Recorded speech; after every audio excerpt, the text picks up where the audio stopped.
लाडक्या बहिणींसाठी हा फार महत्त्वाचा व्हिडिओ आहे, कारण बघा 94 कोटी रुपये आलेले आहेत फक्त लाडकी बहीण योजनेसाठी निधी.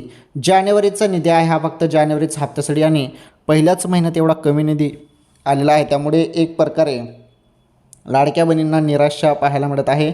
कारण निराशा पाहायला मिळेलच ना.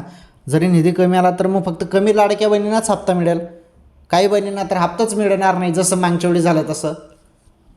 पण आता या पद्धतीने आता जो जानेवारीचा हप्ता वाटप सुरू झालेला आहे, आता मला ते सांगा बघतो तुम्ही किती बहिणींना आला, कमेंट करून सांगा. कारण भरपूर बहिणींना आलेला पण नसेल. आता ज्यांना आलेलं नसेल त्यांनी KYC केलेलं नसेल किंवा KYC दुरुस्ती केली नसेल, त्यामुळे त्यांचा हप्ता थांबवलेला असेल असं वाटत आहे. तर जे असेल ते, तुम्हाला हप्ता आलेला नसेल तर कमेंट करून सांगा की आम्हाला हप्ता आला नाही म्हणून. असं कमेंट करून तुम्ही सांगा, म्हणजे कळेल की किती बहिणींना हप्ता आला नाही आणि किती बहिणींना हप्ता आला. या संपूर्ण गोष्टी समोर येतील आणि काहीतरी निर्णय त्या संदर्भात सरकार घेईल मग नंतर.